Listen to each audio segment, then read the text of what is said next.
Conferencia de prensa del Comité de Crisis. Estamos en vivo desde instalaciones. Nosotros estamos en vivo y en directo aquí en el Rotary. Supongo que porque está en el medio la doctora La Piquer doctora será la que va a Anabel comenzar. Piquer va a ser la que ¿No? va a estar El iniciando. doctor Graciosi. No quiere, doctor. Bueno. Lo escuchamos.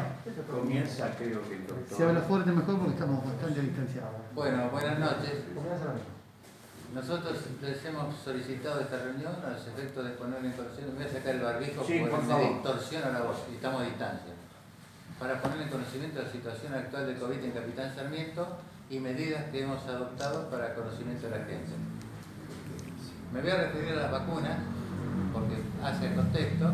Al día de hoy hay 5.994 personas con la primera dosis de la vacuna. Y de ellas, con segunda dosis, 2.191. Es un número bastante interesante.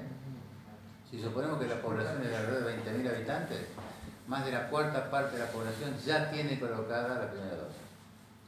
En este momento, internados en el hospital, en terapia, hay 5 personas por COVID, estamos hablando. Y en el sector aislamiento, que después Anabel se va a referir que estamos haciendo en el hospital, 8 personas. Total de internados a este momento, 13 personas. Otro aspecto que quiero referirme yo es a la conducta. ¿Qué hacemos nosotros de salud cuando detectamos una persona positiva por hisopado? Automáticamente esa persona positiva es chequeada 48 horas atrás, quiénes son los contactos estrechos. Los contactos estrechos se dividen en contactos estrechos convivientes y no convivientes. Los contactos estrechos del positivo que son convivientes son controlados por un equipo de salud, médicos y enfermeras. Los no convivientes son controlados o seguidos, monitoreados por salud mental. Si alguno de los no convivientes tiene síntomas, automáticamente el espíritu llaman al 107 porque se inicia el nuevo ciclo de averiguación de los contactos positivos y demás. Esto es la información por el momento, podemos contestar preguntas. Anabel se va a referir a otro tema. Hola, buenas noches. En realidad, nosotros ahora estamos en este plan que esto ya fue estudiado, ya lo hemos incluso hecho en simulacros cuando todo esto empezó hace un año atrás, esperando que llegara el momento. El año pasado no tuvimos esta cantidad de pacientes internados ni esta cantidad de pacientes positivos. Venimos con cierta demora respecto al resto de la región, pero no íbamos a escapar de lo mismo que se vivió en otras ciudades. Quizás si escuchábamos que los vecinos en las ciudades vecinas venían con más casos, nosotros con menos, quizás generó cierta tranquilidad o falsa tranquilidad porque hoy estamos en el mismo lugar. En el hospital, debido a que hay mucho mayor flujo de pacientes internados, como acabó de mencionar el doctor, lo que se hizo fue reestructurar la zona de aislamiento al sector de lo que sería Internación Sur, teniendo más capacidad para habitaciones para pacientes internados en aislamiento y con mayor disponibilidad de oxígeno, ¿sí? Nosotros tenemos que tener siempre como principal foco esto del requerimiento de oxígeno, ¿sí? Era mucho la demanda y el consumo del mismo. Por otro lado, se bajaron las cirugías programadas al máximo. Eso yo creo que también se habló en muchas oportunidades en cada reunión del comité o cuando hemos salido hacia los medios. De esa manera también se bajó mucho el flujo de pacientes dentro del hospital. Y bueno, y por otro lado también estamos dando un mensaje a la población de que por estas próximas semanas se trate de reprogramar lo que se pueda programar para que no tengamos tanto flujo de pacientes en el medio público de salud o privado, ¿sí? ¿En qué sentido? En que sabemos que tenemos que extremar las medidas de cuidado, ¿está bien?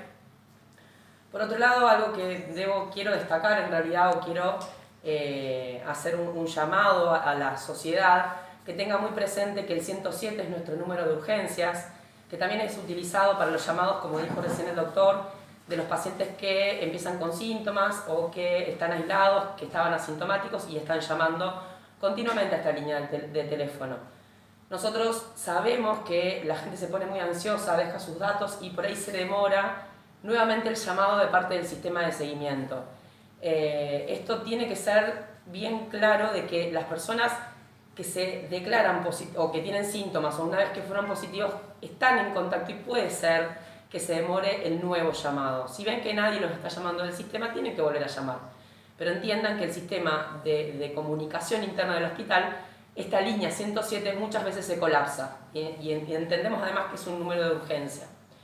Y yendo a este punto, era lo que quería llegar, es que en estos últimos días los llamados para solicitar ambulancias por distintos motivos o personas que estaban aisladas para ser reevaluadas en el hospital quizá fue no tan debidamente usado, ¿sí?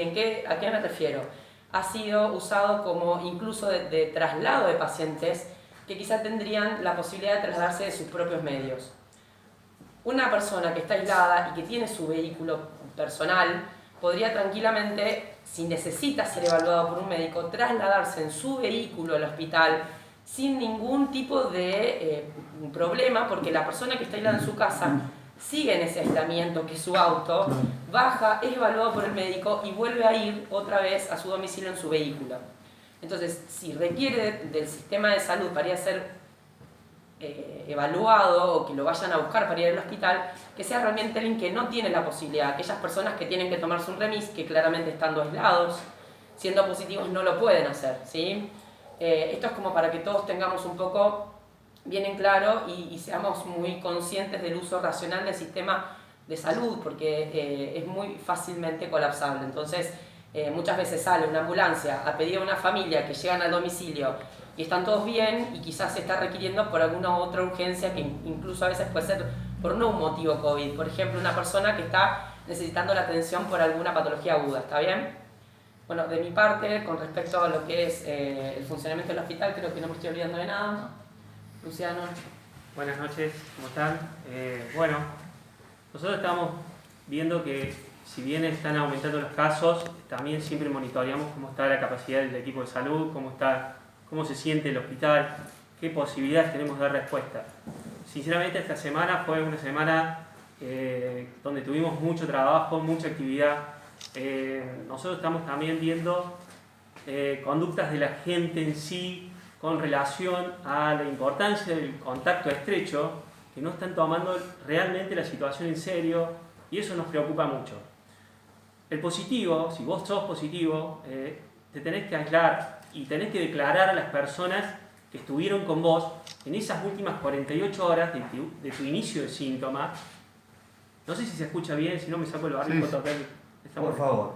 Bueno, si vos estás lejos, si vos te hisopás o estás con síntomas y empezás hoy, tus contactos estrechos, las últimas 48 horas, estamos hablando de un año y medio hablando de lo mismo y parece que todavía nos cuesta entender.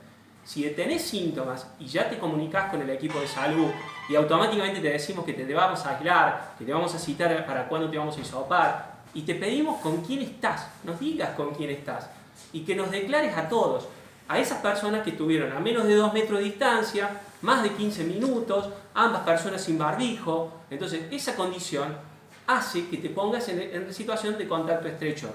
Vos como positivo o sintomático y tus contactos, personas que hayan estado con vos las últimas 48 horas. A partir de ahí, todo empieza una cascada importante en el equipo de salud y en el seguimiento de estos casos. Si esos contactos estrechos no son declarados, porque no me digas porque yo tengo que seguir trabajando, tengo miedo que me echen del trabajo, se está dando mucho esa situación, no se declaran, entonces esas personas potencialmente pueden ser gente que va a transmitir el virus a otros lugares, al mismo trabajo, al cual muchas veces les exigen, porque escuchamos a la gente que dice, no, me dijo el patrón que venga, también le pedimos una responsabilidad social. Estás aislado, te aislás 14 días, sos contacto estrecho, tenés que cumplir esa definición, porque ahí es donde ponemos el crecimiento rápido de casos. Si entendemos esto, vamos a ver, si yo estoy positivo y no le declaro a mis contactos, esos contactos van a seguir sumando casos. ¿Cómo puede ser si te estoy aislando y declaro aislar 7 personas más? Entenderíamos que esas 7 personas más no van a estar circulando.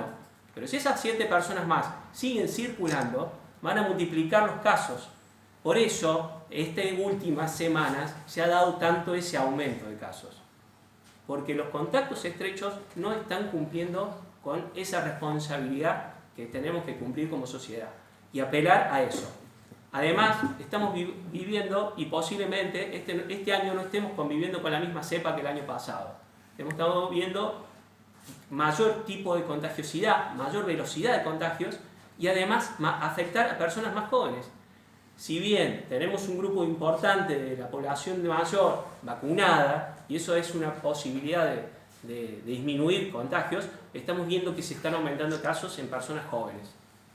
Y la persona joven lleva también una demanda muy importante, mayor, en lo que es en la actividad de la terapia intensiva, en el seguimiento. Entonces, es pedirles, es poder transmitirles también desde este lugar y volver a insistir, aunque esta medida parece que ya fuera repetitiva, pero hay que seguir haciéndolo porque la situación de todos es importante.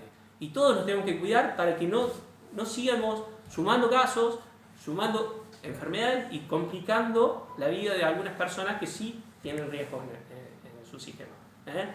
Así que era más que nada hacer mucho hincapié en esto.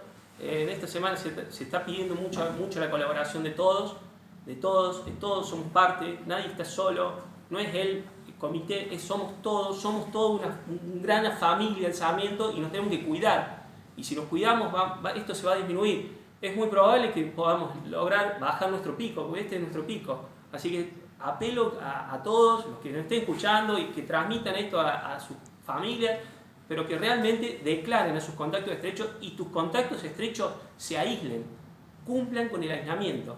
Vuelvo a hacer hincapié en lo que pidió Ana. Si van a estar aislados y tienen que llamar al hospital porque tienen una afección, realmente evalúen la posibilidad de acercarse al hospital sin tener que depender de la ambulancia, porque nos está pasando muchas salidas. Además, tenemos situaciones que cubrir, existen los accidentes, existen las posibilidades de que alguna persona tenga alguna complicación no COVID, y muchas veces estamos trasladando gente que llegás al domicilio, está tomando mates con 3 o 4 ahí, se paran, se vienen caminando hasta la ambulancia para que los llevemos al control. Les pedimos por favor a cada uno que también hagas un poco su análisis, decir, a ver, pará, hasta con una bicicleta se podrían haber ido a que lo controlen. Les puedo asegurar. Entonces, volver a eso, ser también responsables sociales con el uso de la ambulancia. Nos queda una situación de mucha saturación del sistema de guardia, cuando tenemos que salir a buscar pacientes en 5 momentos diferentes, pacientes que podrían haberse llegado tranquilamente a esta bicicleta al hospital para que lo controláramos. Sin más, después nosotros decidiremos si un paciente para internar, si es un paciente que puede volver al domicilio, con qué medicación, con que siga el grupo de seguimiento hablando con ellos. Pero les pedimos también eso, una responsabilidad social al uso necesario del sistema de salud y para no saturarlo y poder dar mayor calidad de atención a la gente. Por mi parte... Lo que se llama empatía, ¿no? Empatía.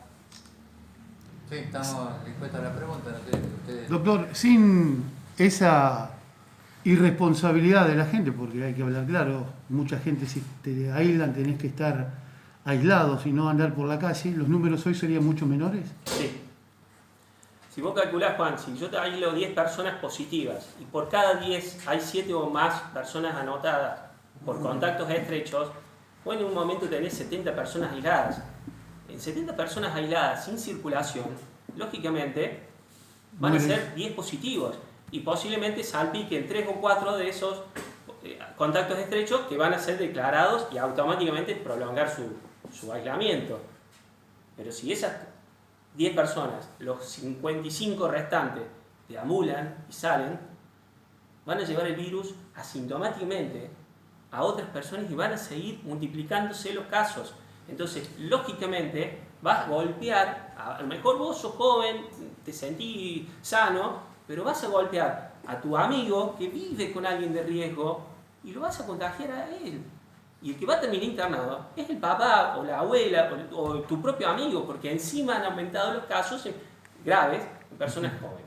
Estamos en 500 casos aproximadamente de personas que están aisladas. De esas 500 personas, ¿cuándo se llega al hisopado de esas personas para saber específicamente cuál es su situación? Si vos tenés síntomas, Sí. vos vas a ser considerado la persona que vamos a tomar para ir a hisopar, ¿sí? No contamos con una capacidad de hisopar 800.000 personas, es imposible, no lo podemos hacer. Entonces vamos aislando y según el positivo, según los casos que surjan, y a ver si en ese grupo aparece el de riesgo, seguramente en ese grupo familiar vamos a considerar hisopar al papá cuando empiece con síntomas de aquella persona que dio positiva, para poder detectarlo rápido. Si a eso te referís, es lo que hacemos. Sí, en realidad ahí cabe hacer una aclaración importante, me parece, porque en mi consultorio lo veo todo el tiempo. No subestimar ningún síntoma. ¿A qué me refiero? Hoy estamos en una época en donde está el cambio de clima, en donde empieza a hacer frío, en donde hay días de humedad, en donde las personas habitualmente se dicen, no, yo siempre estornudo, siempre tengo una rinitis, en donde están las personas que habitualmente sufren de migrañas o, por otro lado, una diarrea capaz que quizás sin fiebre tampoco le dan demasiado interés o no les llama la atención como para tenerlo presente como un síntoma. Hoy cualquier síntoma, ya sea dolor de cabeza, dolor muscular, cansancio, fatiga, asociados a un 37,5 que muchas veces también ni siquiera es percibido como temperatura. Una rinitis, hoy la rinitis es considerada un síntoma. ¿Por qué? Porque se vio que hay personas que han empezado con diarrea, 2, 3, 5 días con diarrea, aparece un segundo síntoma, que quizás es un poco de tos o algo respiratorio, después empiezan con fiebre y ya llevamos una semana de evolución, que es quizá cuando se consulta. Cuando se pesquisa a esta persona que tiene ya una semana de evolución con ya fiebre o con un deterioro ya del estado general, el primer síntoma cuando uno empieza a interrogar quizás fue la diarrea. Se ve mucho en gente adulta, COVID positiva en esta etapa con mucha diarrea. Entonces, al principio no le dieron la importancia, no lo consideraron un síntoma y mientras tanto siguieron contagiando. Por eso creo, Julio, lo que vos decías de esas 500 y pico de personas que están aisladas, ¿a quién se va a hisopar? De esos aislados que son contactos estrechos de positivos, cuando empiecen con algún síntoma se consideran casos sospechosos. Claro. En ese caso, eventualmente se controlan las 72 horas del inicio de los síntomas. Y esto también es importante porque muchas personas creen que con el primer síntoma tienen que salir corriendo y hisoparse. No sirve porque muchas veces tenemos resultados falsos negativos. Entonces tenemos que hacer caso al grupo de seguimiento. Lo que decía también el doctor era que cuando esas personas estaban en el seguimiento por ser contactos estrechos con el grupo de salud mental, si empiezan con síntomas, automáticamente pasa con las personas que hacen seguimiento clínico médico, ya sea el grupo de enfermeras y médicos, en donde tienen que hacer caso a lo que se les dice y las indicaciones que se les dice. ¿Por qué? Porque quien tiene mutual muchas veces lo que opta es ir a hisoparse, ¿sí? Tratamos nosotros como sistema de salud integral, tanto los médicos que son parte del comité o que están en seguimiento junto con aquellos médicos de cabecera que por ahí no forman parte del seguimiento y los bioquímicos, estar todos en acuerdo de que no se puede hisopar porque sí a la gente. Hay una indicación precisa, porque si no, esa persona dice, yo di negativo y falsamente cree que no lo tiene, sale y positiviza así después del tercer día. ¿Sí? Entonces es muy importante que la gente entienda el concepto, que no porque empecé con fiebre hoy yo me tengo que hisopar mañana. Y las 72 horas son 72 horas completas desde el inicio de los síntomas. Podemos Como aclarar, mínimo. porque hay un tema que está dando vuelta en la ciudad, que es aquellos que se han vacunado, aunque sea con la primera, pueden llegar a tener el virus, pueden inclusive complicársele su infección. En realidad nosotros, lo que hoy se sabe de la vacuna es que, podemos tener las 2 dosis, incluso empezar con síntomas y tener la enfermedad, que hemos tenido casos y el más conocido fue el intendente que no hace mucho le pasó ese mismo caso. Él tuvo el año pasado la enfermedad con síntomas leves, la cursó con la sintomatología bastante leve, en su domicilio, completó sus 10 días, terminó vacunándose con las 2 dosis y ya pasado un mes, y no sé, ya bastante, un mes y pico después, él empezó con síntomas también de tipo rinitis, no mayor síntoma, y dijo, esto me parece raro, se hisopó, se hizo un test rápido que dio negativo, luego se hace una PCR que sí viene positiva. Entonces, lo que sabemos, y certeramente igual en la bibliografía, y hay un montón de reportes escritos a nivel internacional, es que disminuye el riesgo de complicaciones graves por COVID. Ahora, ¿se puede enfermar una persona? Sí, se puede enfermar. Con las 2 dosis incluso de COVID, ¿sí? Lamentablemente todavía en esta pandemia que se está transcurriendo, absolutamente todo no se sabe respecto ni a las vacunas. Sí sabemos que tiene cobertura y que tiene efectividad de más del 80% todas las vacunas que están circulando. Entonces, eso es un buen dato, que sí hay que vacunarse y que sí con la vacuna se va a lograr disminuir los riesgos de esta enfermedad, ¿está bien? Eso, No.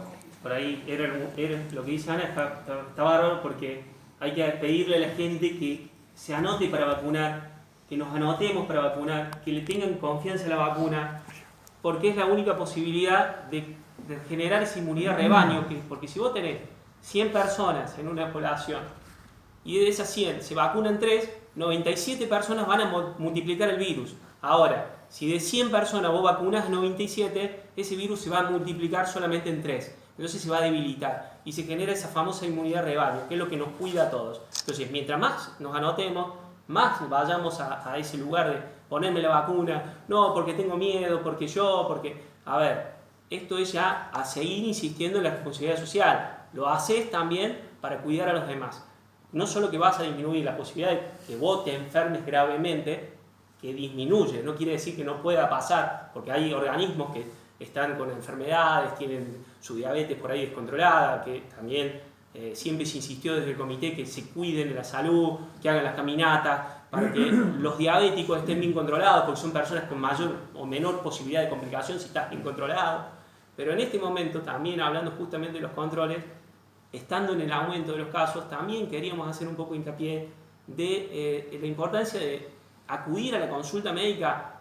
En este momento, por ahí hacer un chequeo no es el momento ideal. Por ahí les diríamos que esperen hasta fin de mes y a partir de ya de julio que esto pueda llegar a lograr un descenso, no ir a exponerse a esos lugares donde hay concurrencia, donde puede haber alguien que puede ir a un consultorio médico por síntomas, porque para él era un resfrío común y terminó siendo un COVID, o fue porque le dolía un poquito la espalda y un poquito de agua, los mandamos a hisopar y dieron positivos, y entonces vos después de eso capaz que llegaste con tu abuelito sentado ahí porque querías hacer un chequeo médico. Ahora, lo que le pedíamos y queríamos transmitir también que los chequeos pueden esperar 15, 20 días, mermen un poquito los casos y después volver a retomar toda esa actividad. Doctor, Sí. una consulta.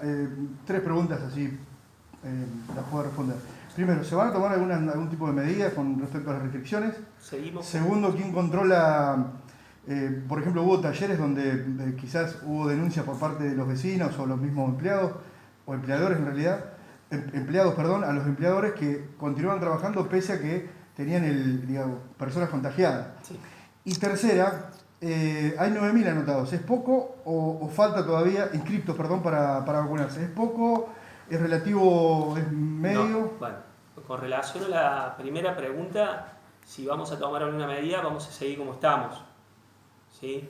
Como estamos. Hasta ahora no hemos modificado cierres a aumentar porque seguimos en una fase que nos pone en el mismo lugar. Si bien incluso hoy, ya si escucharon, ya se está hablando de que nos pasaríamos nuevamente a una fase 3. No sabemos si eso va a ser para Capitán Sarmiento porque todavía no nos han podido dar esa respuesta, si esa fase modificada, eso hoy lo dice el gobierno y después te lo transmiten al intendente si hay esa reunión y después nos van a avisar al comité. Pero en esa parte no hay modificación. Sí, tu segunda pregunta era con relación a los talleres. ¿El taller o hay múltiples causas, hay múltiples denuncias, las recibimos, nos avisan muchas veces, nos dicen los mismos empleados. Pero les toman el dato o sea, la gente cuando va, por ejemplo, trabajo en un supermercado, trabajo, ustedes no tienen, no reciben. Tenemos todo eso y se va a hacer, siempre se hace una supervisión también del taller. ¿Sí? Cuando hemos tenido un caso en un taller, va gente del comité, va gente de comercio y inspeccionan el lugar y ven que realmente se está cumpliendo, que están trabajando bien y que además no hemos sentido que le digan realmente que que vayan a trabajar. Pero sí ha habido casos que los mismos empleados nos han dicho y por miedo a que los echen del trabajo han ido incluso a trabajar. A eso estábamos haciendo hincapié. Si sos positivo, si sos contacto estrecho, cumplilo y se te va a dar un certificado y no te va a dejar nadie sin trabajar porque vos estás con COVID, estás cuidando a la población. estamos cuidando al hermano, al prójimo, a mí, Sí, a no, todos. respecto a los que, digamos, Entonces, porque lo que ha pasado a mí en la radio he tenido a lo largo de estos meses, de este año, inclusive, me han contado que inclusive hay empresas que han, digamos, han tenido dos personas positivas y las demás siguen trabajando como si nada en el mismo lugar. O sea, ¿eso se puede o no? Hay O por ahí capaz que no. hay algo, Pablo, que es importante. Porque yo tuve ese caso. Porque por ahí capaz que se puede trabajar y por Ahí ahí el no. doctor Yo lo voy a hacer específicamente. Hace 2 días atrás hubo una denuncia contra un taller de costura, que había una persona positiva, una segunda persona positiva. Hemos concurrido con comercio, con Claudio Stud, a inspeccionar el lugar. Esas personas habían adquirido la enfermedad en la comunidad y fueron a trabajar estando enfermos, se los aisló. El taller funciona perfectamente bien, guardando la distancia, alcohol en gel, todo perfecto. Habiendo determinado que está todo correcto, acorde con las normas y protocolos que correspondían, el taller continuó trabajando. Y de hecho, si las cosas están bien hechas, no habría gente que se siga contagiando dentro del taller. Si estuvieran mal hechas, dentro del taller empezaría una cascada de contagiados, cosa que afortunadamente no ha ocurrido. Eso nos demuestra que deben echar las cosas contagiados afuera y yendo a trabajar, aislados de esas personas positivas, no hay dentro del taller ninguna discontinuidad laboral. Doctor, una pregunta. Teniendo en cuenta de que hay mucha escasez de oxígeno en todo el mundo, ¿no? En todo el país, por eso se han cerrado las exportaciones y eso. ¿Y nosotros cómo estamos en ese caso? Digo, sería interesante también como para que la gente tome conciencia de que siga cuidando, de que hay que tener cuidado con estas cuestiones. Nosotros en el hospital, por el momento, no hemos tenido faltante de oxígeno. Nuestro proveedor, hasta el momento, sí se han anticipado diciendo que ante la situación epidemiológica, como ha ocurrido en otras ciudades, incluso en Capital, como hemos visto todos en las noticias, en Luján, en Pilar, yo creo que también a modo de anticiparse a la posibilidad, lo que se solicita incluso desde lo que es las FEMEGA, que por ejemplo es el núcleo, es una entidad que nuclea a las obras sociales, también mandan recomendaciones de uso racional de oxígeno, precisamente para nosotros no llegar a eso. Sí hemos tenido, digamos, con el alto flujo de oxígeno que se está consumiendo, que se está utilizando hoy por, obviamente, la cantidad de pacientes que tenemos, cuestiones técnicas que se van viendo y se van reevaluando todo el tiempo dentro del hospital, pero nosotros no hemos tenido faltante de oxígeno. Una consulta con respecto al tema del personal. De los 9.000 anotados, por favor. Bueno, con relación a las vacunas, tenemos un muy buen índice de vacunados. Lo había dicho el doctor Graciosi, ya estamos casi en un 40% de nuestra población anotada y realmente estamos con un muy buen número de vacunados. Así que se está trabajando muy bien en cuanto al número de vacunados. Sí, que se sigan anotando porque las vacunas van a seguir llegando y mientras más rápido, más anotados estén, su turno va a ir llegando. Ya se liberó que si tenés 70 años ya vas directamente con el documento, te presentás y te pueden vacunar y a partir de hoy ya sale para mayores de 60 la disposición, lo cual también va a ir aumentando esa posibilidad que ya el de mayor de 60 no necesita anotarse, con ir a presentarse con el documento ya se lo puede. ¿Ya hoy se puede 60-70? 60-70, ya a partir de 60, ya a partir de mañana, lo dijo hoy el gobierno. Así que se está trabajando muy bien en vacunas. No tiene que esperar, perdón que interrumpa. No tiene que sacar el turno. Bien. No, siempre va a estar sujeto a algún cambio de programación del momento, que eso se va coordinando, pero ya está eso que no necesitas el turnero anotarte para ir a poder vacunar. ¿Y se sabe hoy por hoy la cantidad de vacunas que estarían llegando? No, yo no tengo.